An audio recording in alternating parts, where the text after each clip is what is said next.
So this was Efteling. We had a really nice path that led us from where we were staying at the cabins, and there was a restaurant and everything, over to the park that we got to walk every day. It was kind of a nice way to get the day started. And we met the Jansens. We got to go about exploring the park all together as a group, and it made it really nice. This was the storybook forest, or within the storybook forest. This fish, I guess, is the Pinocchio story. It's a whale usually, as I've heard it told in English, but to them it's more of a sea monster, it sounds like. So the kids were really fascinated by this creature and all the animatronics in the park. This one had a spout that shot water out of it.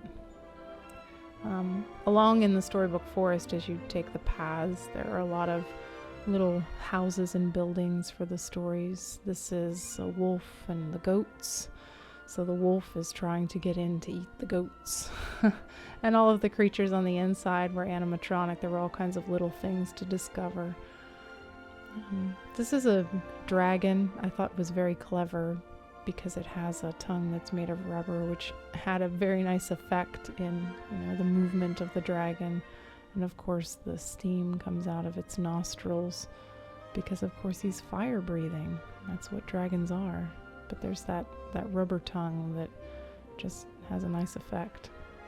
And the cornerstone of the storybook forest is this tree, which just regales stories, unfortunately in Dutch with no English translation. But all the Dutch people were very enthralled by this tree.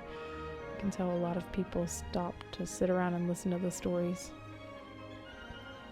And further into the storybook forest, there were all kinds of little areas to tell different stories.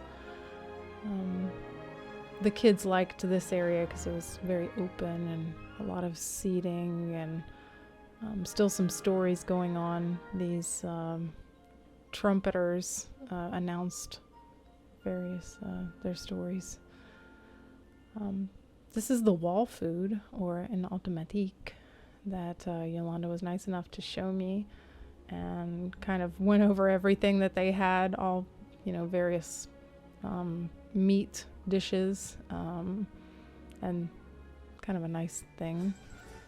And there's Yelmer rocking on the horse next to Claire. They were best buddies right from the beginning, a little bit inseparable. Here's the steam carousel, which was very nice, but an indoor carousel. You could tell very old, but gilded, and in a room full of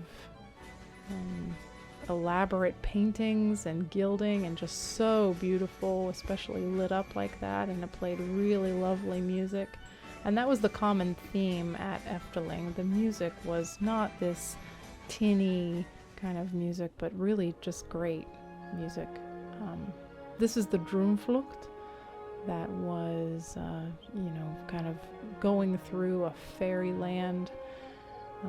This was another great feature. All of the rides were, had so much to look at. You could see things above and below where you are, and everything pivoted around these rooms so that you could get a really good look of what was going on. They paid incredible attention to detail on everything. There was so much to view. I think that we rode this one twice. I think you could ride it every day for a week and still find new things to point out.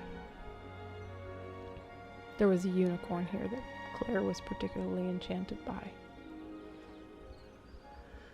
And Mishra Cannibal, which is the creepy Dutch version of the teacups at Disney.